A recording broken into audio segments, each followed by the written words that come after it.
Okay. Good evening, everyone. This is the EP webinar, Spot on News #2, and this EP webinar is supported by the APT Medical. My name is Dr. Sang-won Park, and from Korea, Sejong Hospital, and we will have 3 lectures about electrophysiology lab and electrophysiology study. So after we have a 3 lecture, after that we will have a time to discuss about the title and lecture and some question and answer after the lecture. So I think you can, the audience can make a question by using the chatting window. So I think I try to discussion about what you make a question at the chatting window. I think it is a very challenging using the this online meeting from Malaysia, China, Korea. I think it is new challenging and new trend of the meeting. So because of the COVID-19, but I think it is very nice to meet together from each other without any waste of time to travel. So it is a good chance to make a connection between us. So I will introduce first speaker, Dr. Chen. She is from China, the first affiliated hospital of the Sun Yat-sen University. His interesting field is the arrhythmia, hypertension, stem cell, and vascular hemostasis regulation. And today's his lecture is title is the Atrial tachycardia after cardiac surgery. Dr. Su, please. Thank you, President. So I will share my PPT. So can you hear my PPT?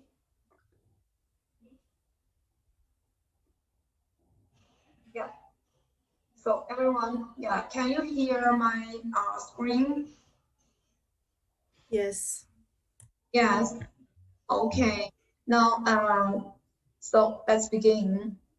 Thank you, President. Good evening, everyone. My name is Su Chen, comes from the first affiliated hospital of Sun Yat-sen University and Guangzhou.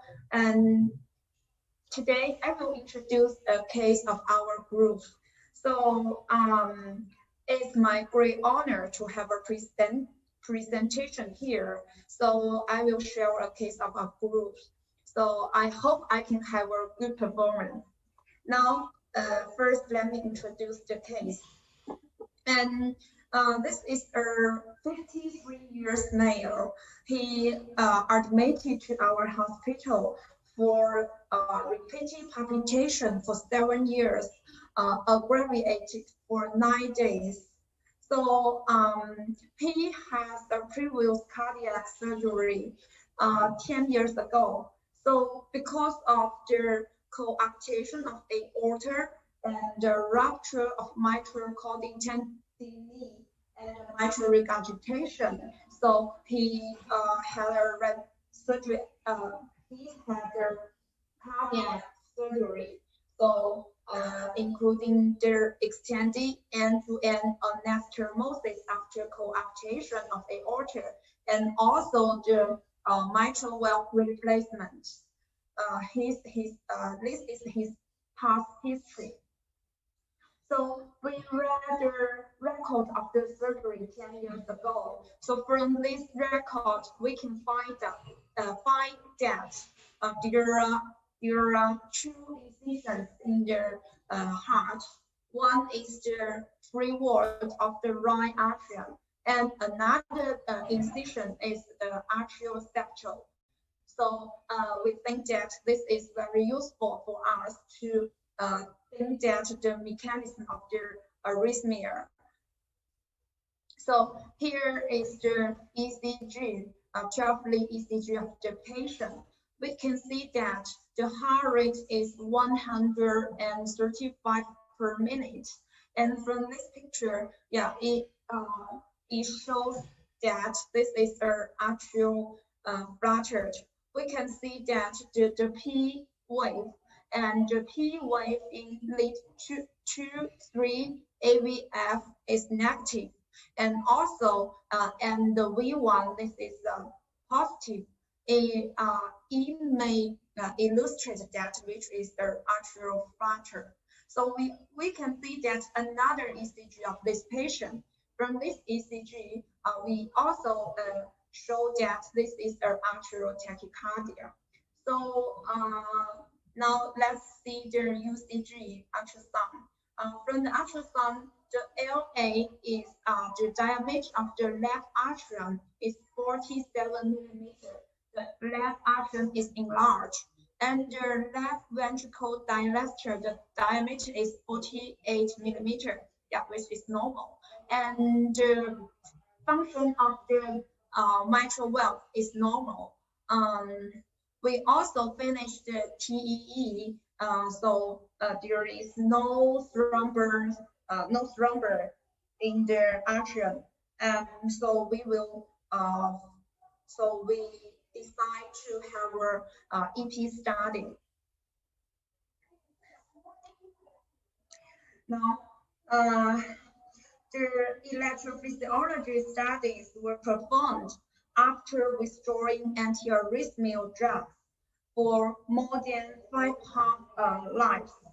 And first, we will use during the procedure, first we use a 6F Decatur catheter, Decatur polar catheter to the coronary sinus. We use the catheter from the APT. Yeah, this catheter, we find that it's easy to put to the coronary sinus. And we, from the femoral view to the coronary sinus, and so this catheter, yeah, also as an electrical and anatomical reference for impedance tracking. So the mapping system will use the RISMIL, and the Boston Scientific we use the RISMIL mapping system, and we also use the Orion mini basket array catheter to high density mapping. So here is the patient's ECG when the patient is in our EP lab. And the intracardiac ECG, from this picture, we can show that the patient has a cycle life equal to 223 milliseconds, the atrial tachycardia. And the activated sequence of atrium is concentric, and the coronary sinus, the proximal electrode, the proximal is early than the distal, so the activating sequence is concentric. And then we put the basket array catheter to the right atrium, and from this intracardiac ECG, we also think that it's mostly comes from the right atrium. So first we put the basket to the right atrium to activation mapping. So here is the activation mapping. Here, okay. So this is the activate time of the right atrium, and more than 20% of the TCL. So we also can illustrate that this is a re-entrant AT, re-entrant AT. Here is the activating mapping. Yeah, from different direction here. So from the posterior and to the right up to the freeboard, and here we find that there are two re-entrant circles. So the first one is around the posterior walk. Here there is a block light. This is the circle one. And another circle is around the IVC, the inferior venous cavity. So around the IVC, and the CTI, the caval tricuspid is not involved with AT. It's not involved with AT. So this is the activated mapping. And we also do the voltage map.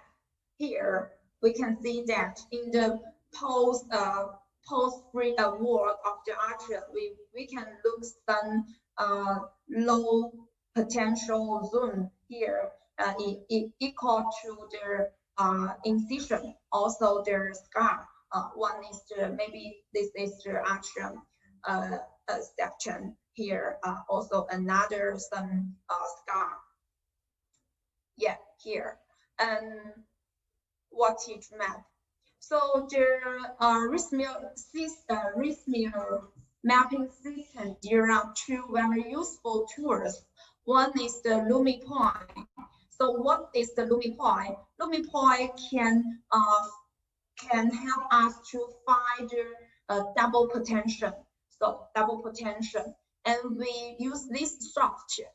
We can find that in this is the double potential here, and it's very clear and it's very useful, convenient for us to find the double potential.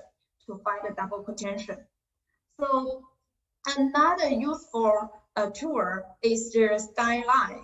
What is the skylight? Use this skylight. It can convenient for us to find the flow conduction zone. Yeah, the use LumiPoint skylight tool. The highlight area corresponding to the lowest through is between the posterior wall block light and the IVC. So here, this is the range of the activation expansion per unit time is small, and the conduction is very slow. It's the common channel of the circle 1 and the circle 2. And also we think that this is the key isthmus of the re-entrant circle. Yeah, in this one. Here is the slow conduction zone. We also think that here is the key isthmus. And so because this is a re-entrant AT, we also use some entrainment mapping to confirm this is the micro re-entrant AT. So we can see that also in this slow conduction zone, the PPI or the equals of PPI to TCL, this one is 9 millimeter. Yeah, here is 11 millisecond. And so we also, the result of the entrainment mapping confirmed that the key channel of the re-entrant cycle was between the posterior wall block line and their IVC. And according to the entrainment mapping results, it's inferred that the circle 2 around the IVC should be an active circle, and the circle 1 around the scar here also should be a passive circle. So this is the dual loop entrance. So when we use the caster, yeah, when the caster, when the caster touch the least slow conduction zone and leads the key channel, so terminate the tachycardia. Yeah, all the critical steps, the caster mechanically terminated the tachycardia. So we think that this is the key circle. And now, so we confirm that this is a re-entrant AT. How to decision the ablation stage. First, the key channel ablation, yeah, is most important. And we also design the line from the key channel, and this is the metric modification of posterior walk block line. So until to the here, this then confirm this is the double potential. Yeah, it's not can conduct. Yeah, this is the first and the two strategies. Another, because we think that most post-operative the AT, the CTI is also need to the clock to block. So we also ablation the tricuspid isthmus line. And when we finish the order line, and we rapid VMAP to confirm whether the line is blocked. So continue pacing from the CS proximal electrodes after restoration of sinus rhythm. Yeah, we can easily to verify that the ablation line has been blocked. Yeah, we can see it. So here is blocked, and the CTI, yeah, tricuspid isthmus, yeah, here also is blocked. Here, it's very convenient for us to confirm whether the line is blocked. And then we will repeat the induced, and no tachycardia was induced by the repeat stimulation under the isoproterenol. And then we finish the operation, yeah, the procedure. Yeah, we also, yeah, wattage after the ablation. Yeah, we conduct here the blood is anterior to the IVC. And so from the listen case, we can see that for this complicated AT, so complex arrhythmia such as this atrial tachycardia after surgery, and this recurrence after atrial fibrillation ablation, the high precision mapping, yeah, is very useful, and it can rapid, automatic, continuous, and intelligent mapping, and it also can accurately display the broken line, the scar, the low voltage area, and the gap, and it also can reflect the mechanism and the key isthmus of the tachycardia. So the skylights and the Lumipoint is very useful software for us to find the mechanism of the AT. So when we finish the ablation, we also can rapid verification of ablation efficiency by VMAP by continuous CS the pace to easy for us to confirm the effect of the ablation. So here, yeah, here is our case. Thank you for your attention.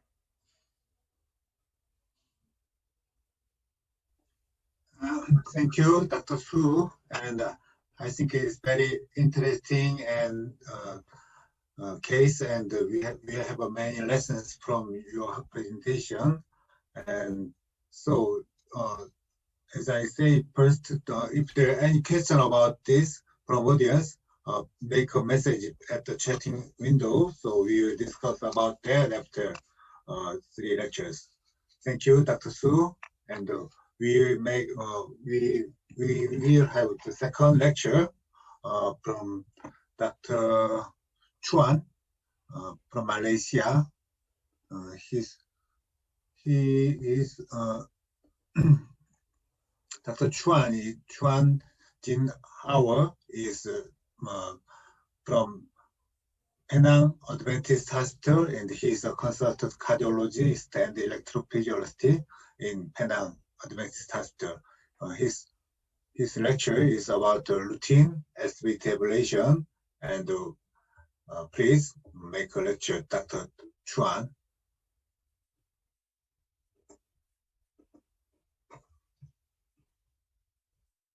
Dr. Chuan, yes, could you share your presentation? Yes. Hi. Can you see my screen now? Yes. Okay. Can you hear me? Good. Okay. Right. Thank you very much to the chairperson for the kind introduction, and also like to take the opportunity to thank APT Medical for inviting me to be part of today's meeting.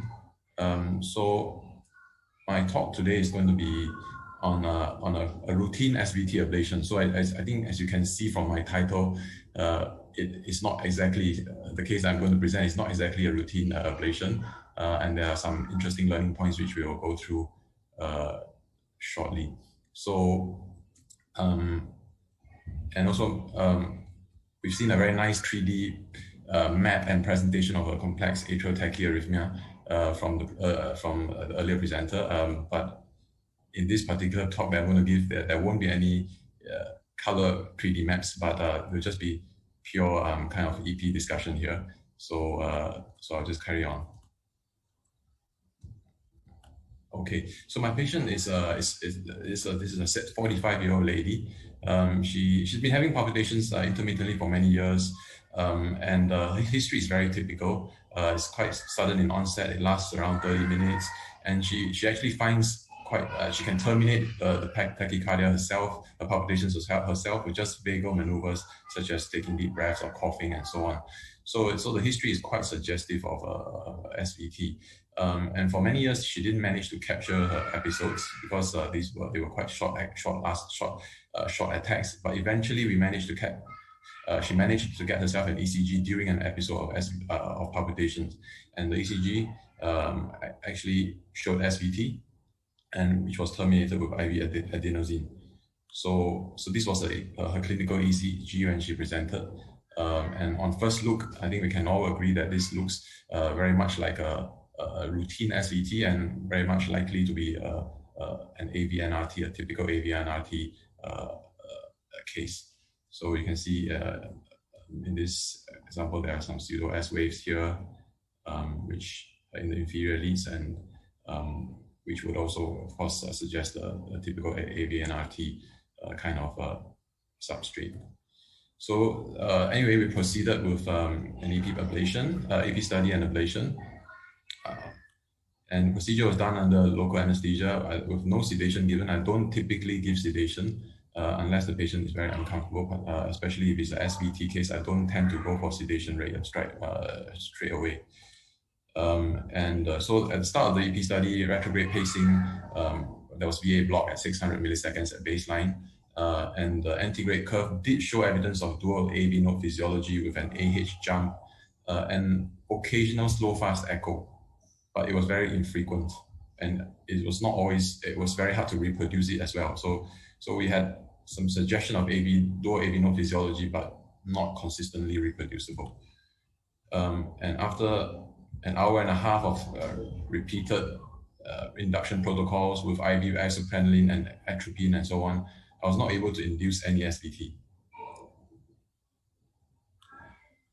But we did have an ECG suggestive of typical AVNRT, and there was also evidence of a dual AV node kind of physiology on the EP study. So we proceeded with slow pathway ablation, producing junctional beats, and I repeated the EP study and induction again with isoprenaline. We saw no further episodes of AH jump or any echo beats. And there was also, of course, no inducible narrow complex tachycardia or SVT at the end of the procedure. And VA block was still the same at 600 milliseconds when we finished. So the procedure ended at this point, and the patient came back again 2 months later with recurrence of palpitations. So she actually had an ECG done at another hospital, which reportedly showed SVT on arrival, but they didn't have to give her anything, and she apparently resolved the SVT reverted back to sinus rhythm spontaneously. Unfortunately, I was not able to get any copies of the ECG made available, but from the history and the description of symptoms, which were exactly the same before sudden onset, and even showing a heart rate of up to 160 beats on her own heart rate monitor, I think we can be confident to suggest that this may be the same thing again. Unfortunately, SVTs can recur after ablation. So I suggested, together with the patient, that we go ahead with another repeat EP study and ablation. So this on the repeat EP study, again done under local anesthesia with no sedation. Started off with retrograde pacing. Again, once we're seeing VA block at 600 milliseconds at the baseline. So on this occasion, I tried something different. I decided to try a 700 millisecond S1 drivetrain using with the retrograde curve, which actually did produce one-to-one VA conduction and was concentric and decremental with early VA block. There was no retrograde jump, but in this slide you can see there was maybe a possible echo, maybe a possible reentry of something after, you know, after the S2, so during the retrograde curve. So I was seeing this kind of response, which was not previously noted on her first study. This was at baseline. So, and this is the antegrade curve at baseline. You can see here from this slide to the next slide, there's quite an obvious AH jump, quite a big jump as well, suggesting once again dual AV node physiology, similar to what we saw in the very first EP study. And then further stimulates, premature F2s produced more jumps, and now this kind of response, again looking like maybe an echo beat here, but of course we can't be sure at this stage. Some kind of reentrant beat maybe, but we can't really be sure of this right at this point in time. But definitely this was not something that we were seeing in the first ablation procedure. So started isoprenaline, and interestingly, we were now able to induce a narrow complex tachycardia and an SVT just with retrograde pacing. And this was a long RP tachycardia just with retrograde pacing and during the retrograde curve after starting isoprenaline. And of course, this was not previously seen in the first study as well. So this tachycardia had a HA of more than 70 milliseconds, tachycycle length of around 360 milliseconds, and an AH shorter than HA. And the earliest A was at proximal CS. And this was actually quite easily reproducible and reinducible with ventricular pacing. And this is the ECG, the 12-lead ECG during this particular episode of tachycardia. You can see, just make out maybe negative P waves in the inferior leads,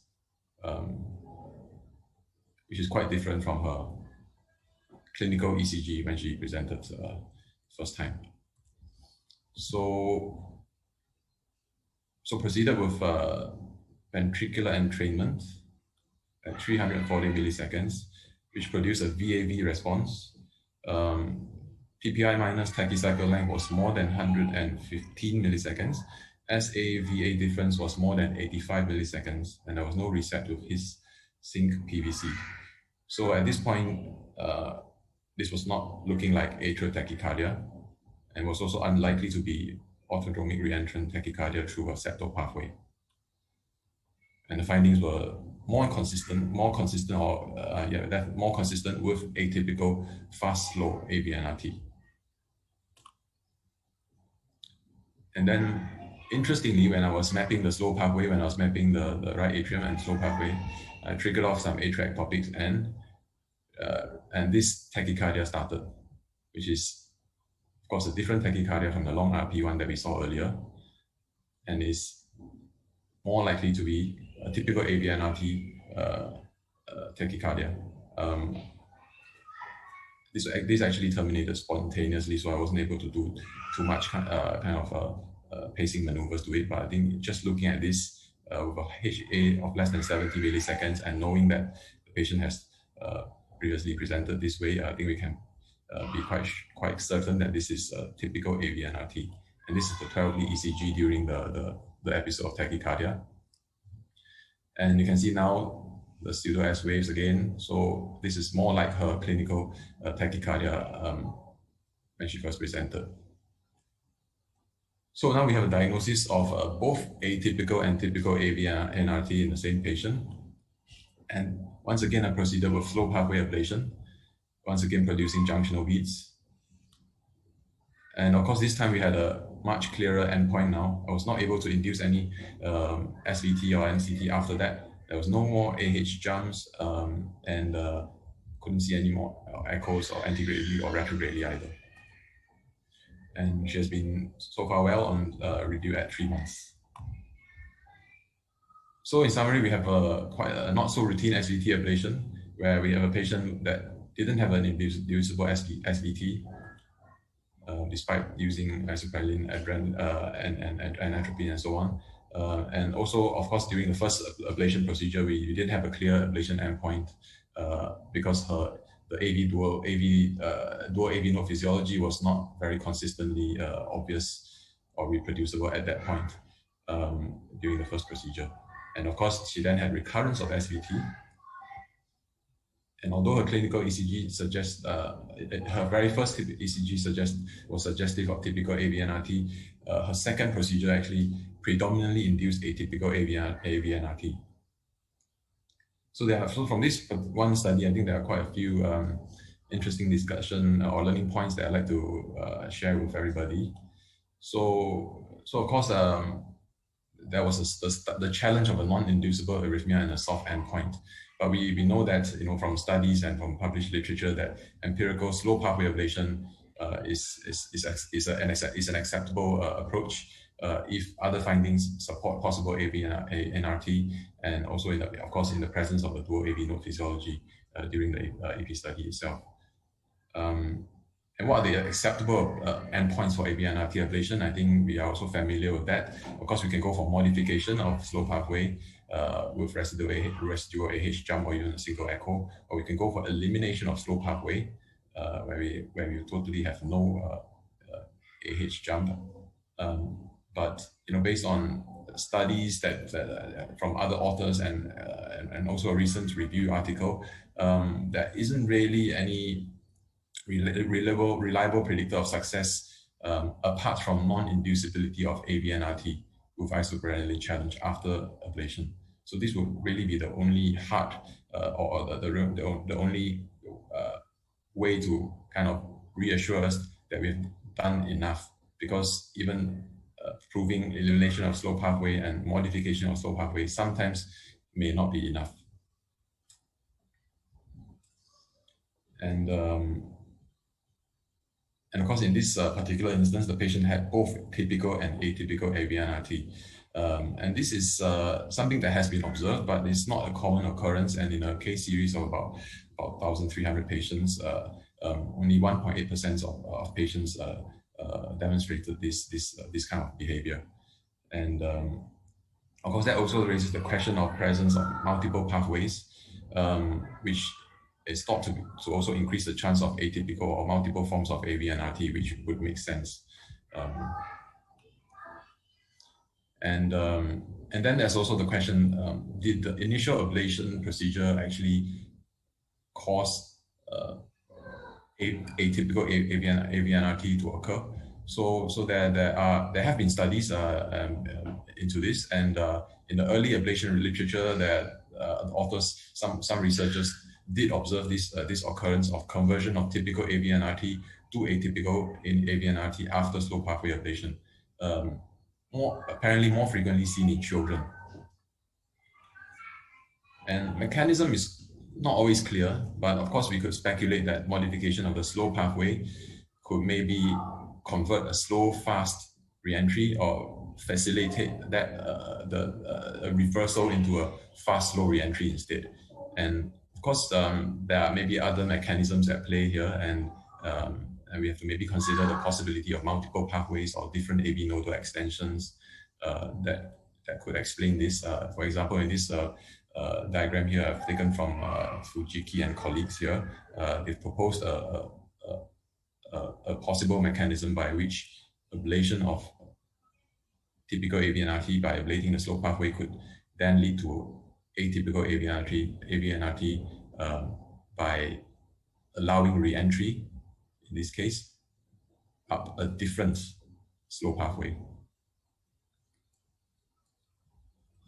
So, and also there have been some research into atypical. There have been quite a number of research articles, in fact, by Catricis and colleagues into atypical AVNRT, and they have suggested that atypical and typical AVNRT probably do not use the same limbs for the fast conduction, although they may share the same limb for the slow conduction. It is proposed by this group that the limbs, the fast pathway, the fast conduction may not necessarily be the same in these two types of arrhythmias. And this is based on their studies into the pathway conduction properties in patients who have coexisting typical and atypical AVNRT. So there's maybe more that we need to understand here. And of course, how do we approach ablation? I think we all know that at the end of the day, slow pathway ablation is still the recommended method, whether it's atypical or typical, although there have been some authors who have reported success targeting earliest retrograde atrial activation as well. Okay, so in summary, routines can sometimes make our life dull, so once in a while it's nice to have some surprises. And I think the key point here is that not all AVNRTs that are the same, and multiple forms of AVNRT could exist in one patient. And fortunately for us, conventional ablation of slow pathway tends to work for all forms of AVNRT, even though we may not always fully understand the arrhythmia mechanism or the anatomical model of the circuit. Okay, so I think questions will be at the end. So this is the end of my presentation. Thank you very much for your attention. Okay, Dr. Chuan. So I'd like to comment for your case. And could you show some entrainment pacing, biventricular entrainment pacing during tachycardia? So I think the coexisting of common and uncommon AVNRT is very rare. So I think it is not acceptable for the coexisting common and uncommon AVNRT at the same time is not acceptable. So and what is the cause of the, at first case, what is the cause of uninducibility of the tachycardia? Could you explain? You're asking what is the cause of the non-inducibility of tachycardia at first session? Yeah, I think I can't really give you a clear answer for that. I did more or less the same induction I used more or less the same induction methods. As I said, I didn't give the patient any sedation, we tried isopenylene. I gave her atropine, and I was just not able to induce any SVT. At the most I saw was AH jump with single echo, and that's not always. Sometimes it's not always reproducible. So I think there are maybe different factors. Of course, the autonomic tone may be different at that time, I think in terms of the approach and the induction protocols I used, they were all very similar. But maybe what we could say is different is that, of course, the second procedure took place after I did an ablation procedure for the, for the first time. So, and in the second procedure, the main arrhythmia that I was seeing was the atypical AVNRT. So maybe, like I said, like we discussed earlier, maybe that this problem of conversion from typical to typical to atypical AVNRT happened after the first procedure. Of course, we were not able to induce it at the end of the first procedure, but this became evident, with time. So I think it was maybe just a case of coexisting AVNRT together with typical burst and atypical AVNRT, but maybe the atypical AVNRT was unmasked by the first ablation procedure. So I think the non-inducibility may be from the mechanical cause. I think some during custom manipulation, we can injure some critical point during custom manipulation during for the procedure. It is the one of the cause of the non-inducibility, and the second is the stretching of the AV nodal anatomy by also used by the custom position. So sometimes we make some release of the cluster stress of the cluster at the tissue area. So it is one of the cause of the non-inducibility of the tachycardia. And when I see your EP tracing during tachycardia using the ventricular pacing, I think it is, you said it is a VAV response after pacing, but I think it during ventricular pacing during tachycardia, it showed some VA dissociation. Yes. Maybe. So my opinion about your case is it is atrial tachycardia rather than common and uncommon AVNRT, because some differential maneuver showed some VA dissociation during tachycardia, and you showed some tachycardia with a variable AH interval, but it depends on the tachycardia cycle length. So it showed some two different AH intervals during tachycardia. So for me, my impression is the atrial tachycardia from CSOs rather than common and uncommon AVNRT. Okay. I mean that's of course something that we can discuss. But when I did a ventricular entrainment, to me it was quite a clear VAV response. So that kind of excludes, or in my mind makes it very much unlikely that this is atrial tachy. And the fact is that we were able to consistently reproduce or reinduce it by ventricular pacing. Just with ventricular pacing or ventricular extras, I was able to induce the tachycardia very consistently. It's a bit unusual for atrial tachy to behave this way. So that's why I think it's still more likely to be AVNRT. Okay. I think the VAV response, I think maybe that you could even say that it looks like a pseudo VAV because of the very long VA interval. So yeah. At the end of the day, it's still a VAV response. So I think, based on what I saw, I felt it was more likely to be. Because this patient showed a VA dissociation by the pre-pacing. So I think it is very difficult to using the ventricular pacing to differentiate atrial tachycardia and from AVNRT by using the ventricular pacing maneuver. Because he showed already VA dissociation at baseline. At baseline, yeah. Yeah. Isoprenally, of course, there was a response, and so of course, yeah. I see. So using a very interesting case, but very difficult to interpret that your EP tracing. So thank you, Dr. Chuan. And we, is there any question from others or speakers? If no question, we will move to the next title, next lecture, and next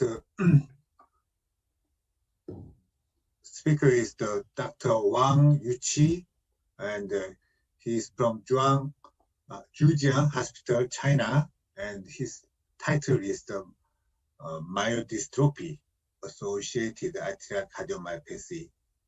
Dr. Wang, please. Thank you. Well, thanks, Ms. Park, for introducing me. Good evening, Professor Park.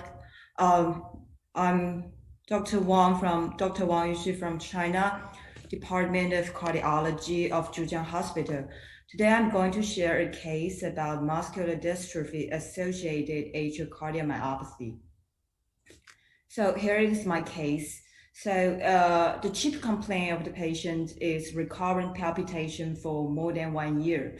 So this is a 29-year-old male patient present with recurrent palpitation for more than a year. His surface ECG revealed sinus rhythm with premature ventricular contraction at that time. So metoprolol was prescribed with mild symptom relief. However, 1 month ago, the heart report of the patient showed atrial flutter with frequent PVC. So considering the thrombosis risk, NOAC was added. So the patient has currently been admitted for elective electrophysiology study to our hospital. So about past medical history of the patient said that he got a history of brain hemorrhage due to trauma at the age of 10. However, more detailed are not known.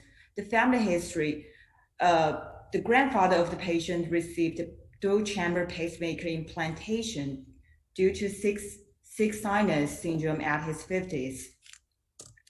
So about the physical examination part, so the vital sign of this patient were stable, and the blood pressure was 108/78 millimeter mercury, and heart rate was 50 beats per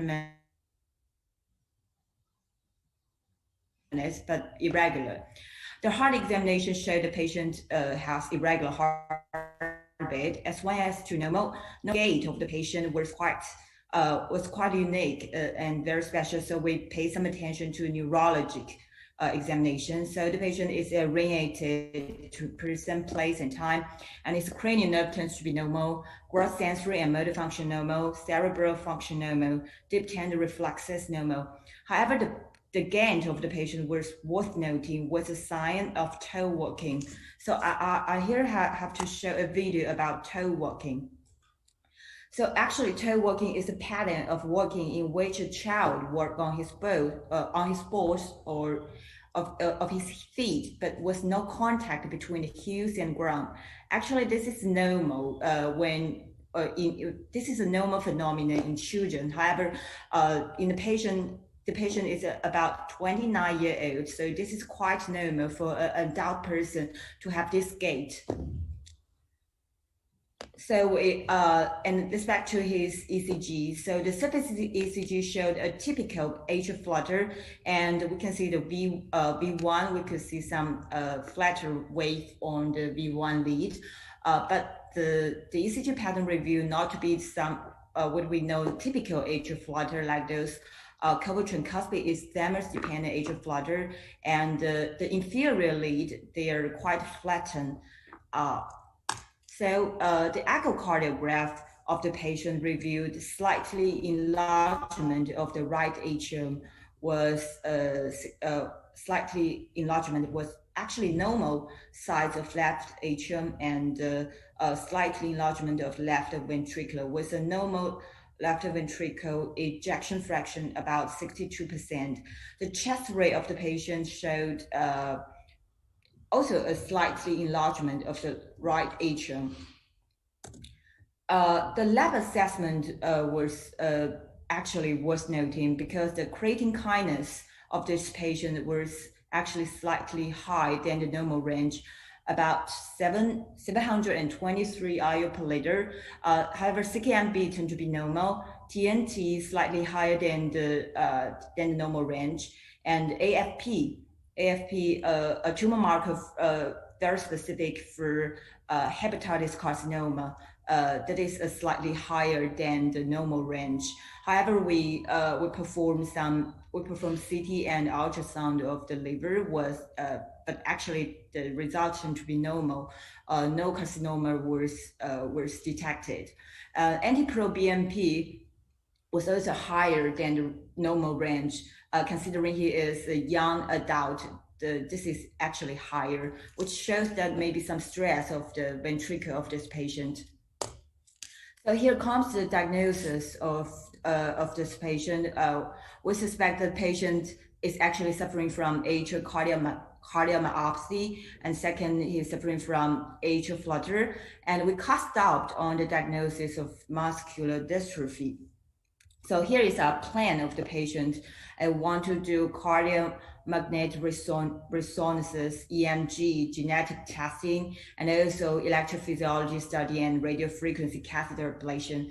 And here, the next part, I want to discuss the EPS and radiofrequency catheter ablation. So considering the patient may be suffering from atrial cardiomyopathy and according to our previous experience on young patient with atrial cardiomyopathy, they may the atrium there may be a large area of scar in both atrium. So we decide to use the arrhythmia high resolution mapping system in those patients. So here is the intracardia tracing of this patient. The AA cycle length turned to be 200 milliseconds, and because his atrial cycle length was quite quick, but it was relatively slow ventricular response.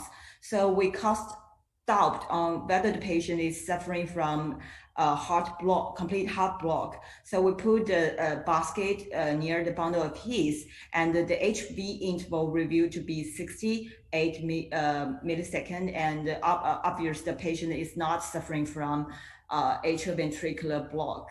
And here next, then we do the voltage mapping in the right atrium. So large voltage area, large area of scar that showed low voltage was observed in the posterior wall of right ventricle, and also the double potential area was observed in the free wall of right atrium and also at the base of right atrium appendage.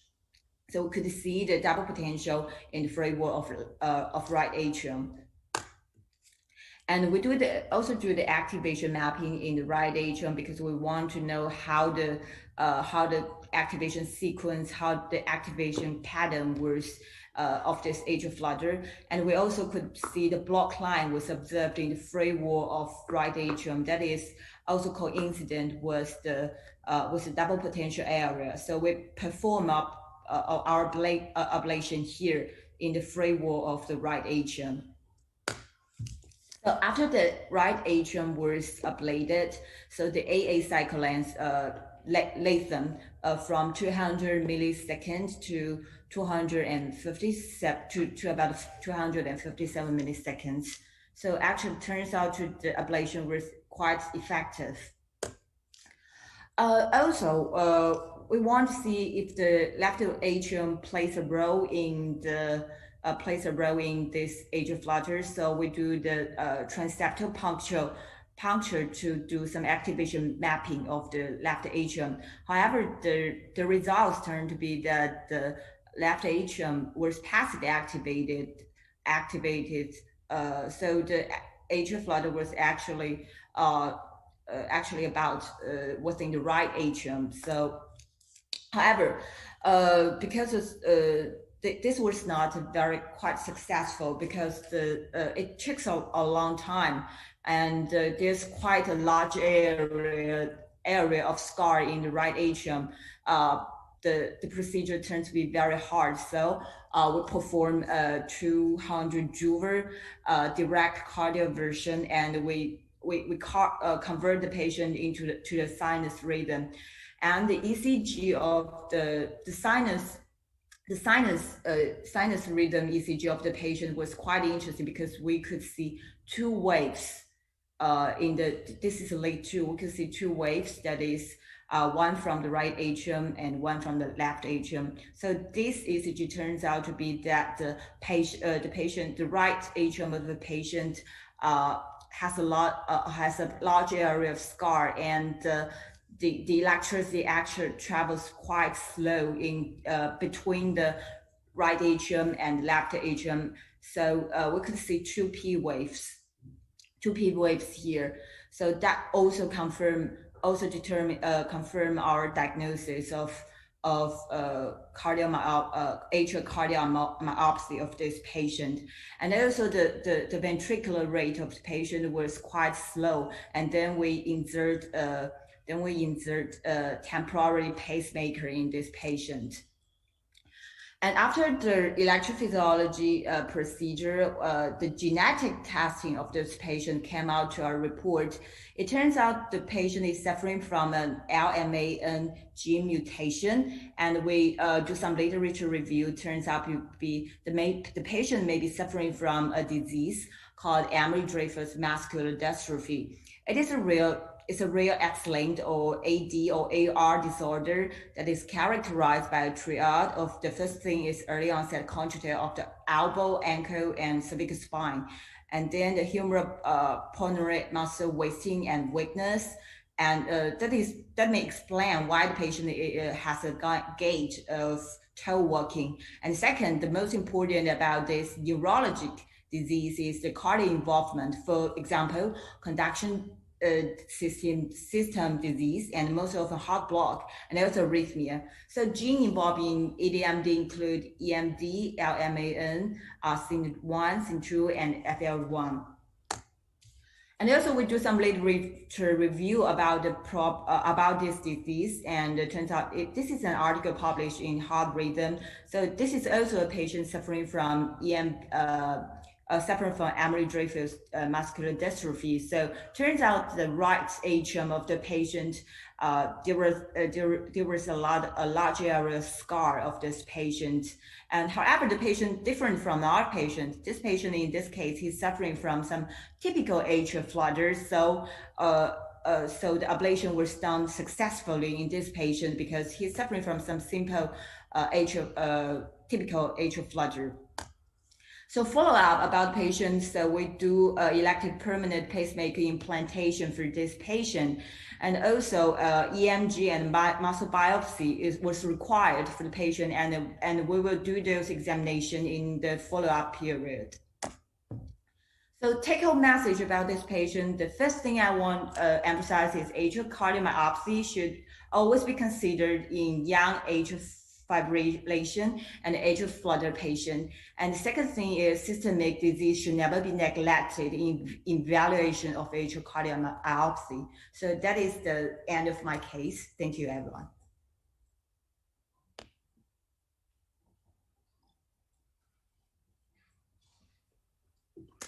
Thank you. And I have never seen such a two P wave because of the atrial dissociation.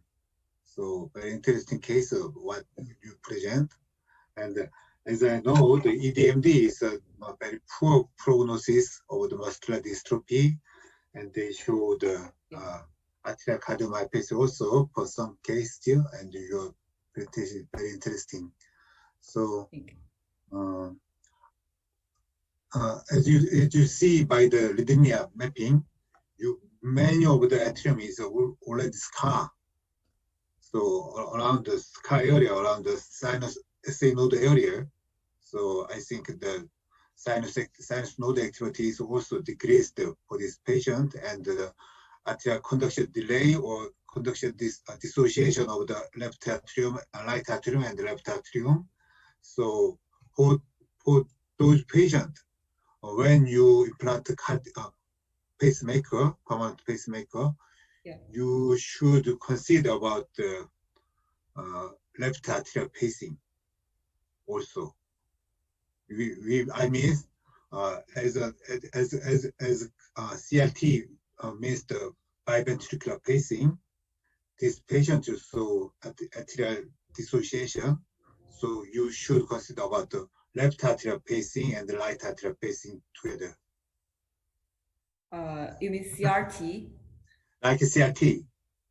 CRT means the yes. biventricular pacing, but for your patient, this patient may require biatrial pacing because biatrial pacing. Yes, usual pacing. Resynchronization.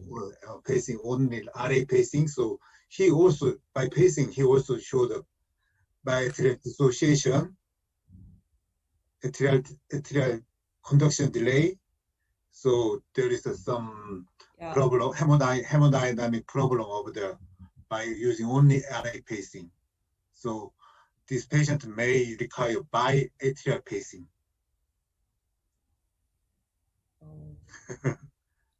Okay.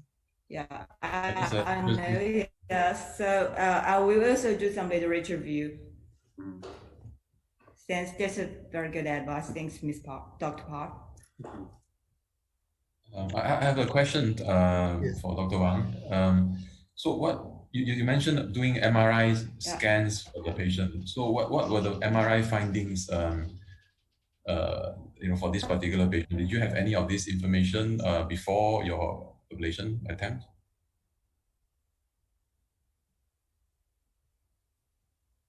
Can you hear me? The waiting CMR. We plan to do CMR for this patient, but the waiting time for the CMR was quite long, about 2 weeks. So it's very hard for us to wait for 2 weeks. And then after the pacemaker was implanted, the CMR seemed to be very hard for this patient. So it's a pity for this case. And there's a question from audience. She said that you presented ECG. At first, ECG showed looks like atrial fibrillation rather than atrial flutter. So, what do you think? I think it is organized atrial fibrillation rather than common atrial flutter. It looks like atrial fibrillation. Yeah. But it was actually constant. So I think it's atrial flutter from the intracardia tracing. Mm-hmm. So it is actually atrial flutter. Yes. I think the intracardia tracing showed the AAE interval was constant, about 200 milliseconds. So it is atrial flutter. But then after the procedure, the patient he had atrial fibrillation. Happened when we planned the pacemaker.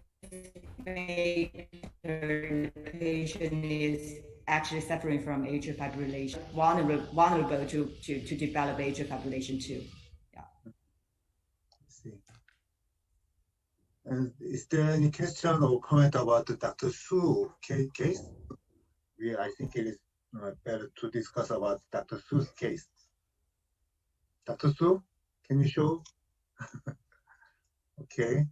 I think your case is also very interesting, and your 3D mapping shows that some CTI dependent flutter and septal scar area.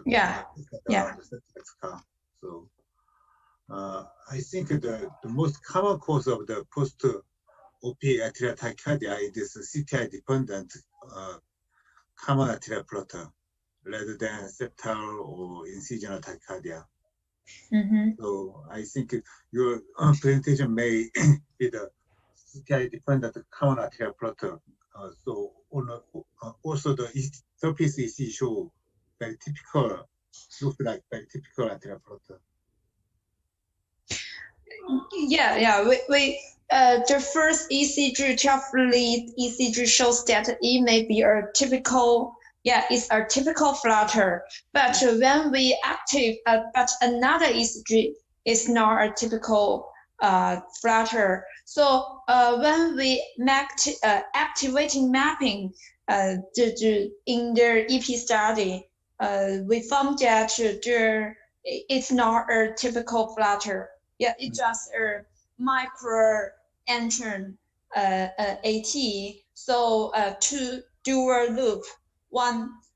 But when we ablate the key isthmus, we also do the CTI isthmus. Yeah, we think that the we not do the typical flutter, but from the review or our patients, our center patients, this post-operative AT, we regular did the CTI blocker. Mm-hmm. Yes. So for the post-op atrial tachycardia, the second common cause is incisional tachycardia, usually, rather than yes. Yes. Yes. Yes. So your case is very interesting. The tachycardia from the micro-reentry tachycardia from the septal area. Yes.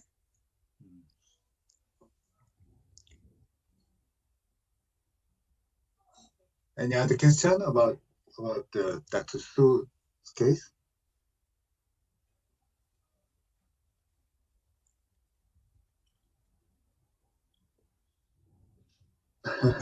Okay. I think we have discussed enoughly, and so if there are any more question, I think it is. I'd like to close this meeting, and I think we hope meet together again after COVID-19 termination. So thank you, Dr. Su, Dr. Wang, and Dr. Tuan, and thank you for the ATP Medical for this for preparing this session. Thank you. Thank you. Thank you. Bye bye. Bye bye.